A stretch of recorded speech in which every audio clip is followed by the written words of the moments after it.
Hola queridos estudiantes, espero que estén en sus hogares en esta pandemia en la cual estamos atravesando. El día de hoy les voy a explicar la guía número 5 de educación ambiental para tercer periodo. La pregunta de investigación o situación problema que tenemos es cuáles son las bases teórico-prácticas para definir la biodiversidad de determinado lugar. Bueno, los temas son biodiversidad, diversidad colombiana, población, hábitat, nicho, comunidad y relaciones ecológicas. Esta guía es para todo el tercer periodo según las directrices del colegio. Bueno, vamos a definir qué es biodiversidad. Bio significa vida y diversidad significan diferencias. Entonces, ¿qué vamos a aprender acá? ¿Por qué es importante la biodiversidad en un ecosistema? Ya sabemos qué tipos de ecosistemas hay en la Tierra. Bueno, acá está el concepto de biodiversidad, lo leen y tienen unas actividades de la lectura de estos conceptos. Lo mismo que les estaba diciendo. Bio significa vida, diversidad significa diferentes tipos de vida que crecen en un ecosistema. También vamos a recordar que Colombia es el séptimo país rico en especies.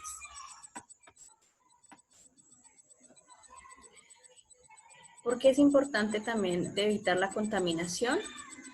Porque si evitamos contaminar un ecosistema, mantenemos las especies que hay en determinada zona de vida.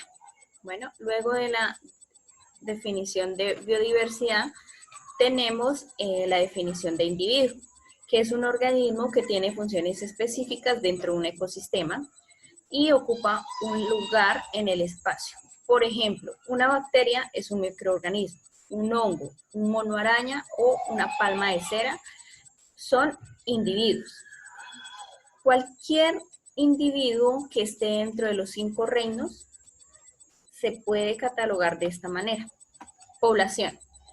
La población es el conjunto de individuos de la misma especie que comparten un espacio geográfico. Por ejemplo, los chigüiros. Los chigüiros se encuentran en el bosque tropical húmedo. Comunidad. La comunidad es el conjunto de poblaciones de animales, vegetales y demás seres vivos que comparten determinada área. Como veíamos en las guías anteriores, todo lo que denominamos biocenosis sería una comunidad. Hábitat y nicho.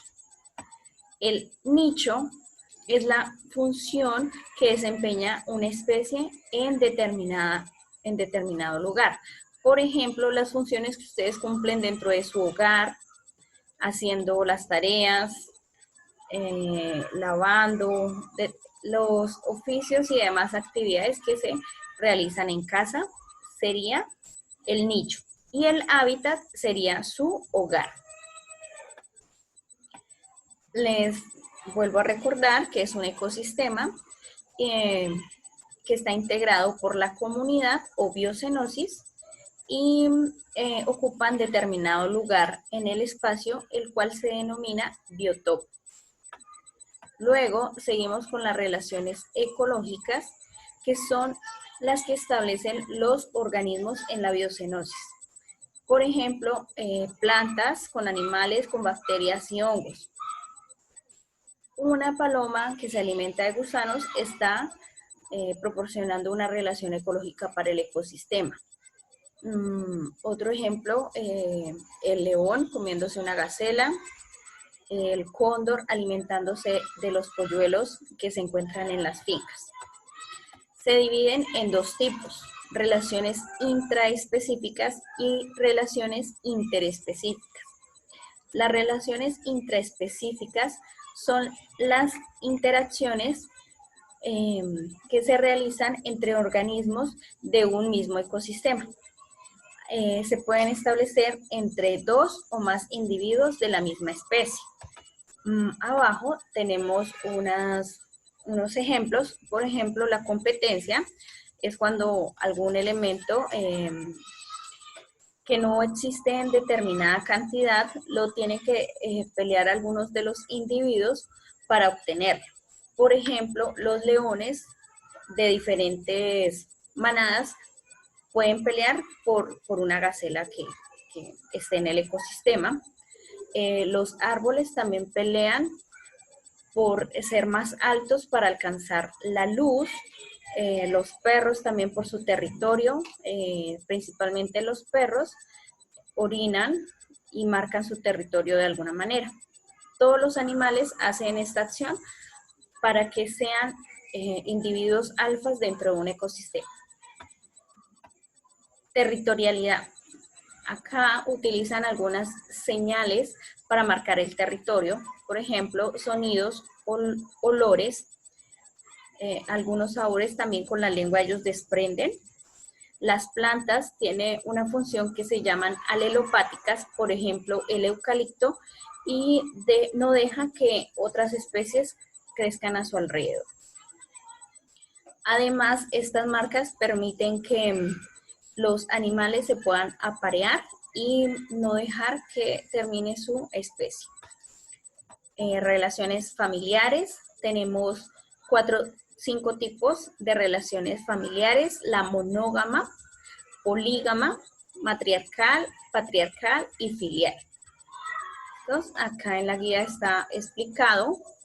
Otro tipo son las relaciones gregarias, son aquellos individuos que viven desde que nacen hasta que mueren juntos y se ayudan mutuamente. Por ejemplo, las bandadas de gansos, de patos y los peces de los arrecifes.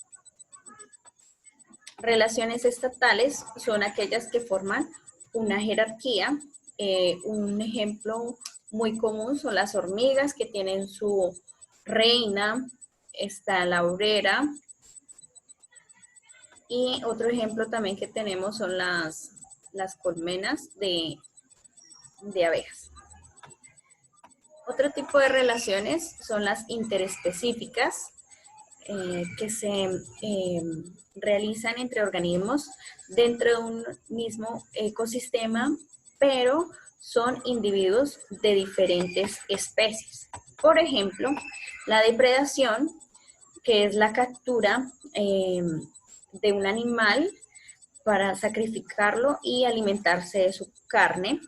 En este caso tenemos el lince, el león, los tigres. Otro ejemplo son los el parasitismo.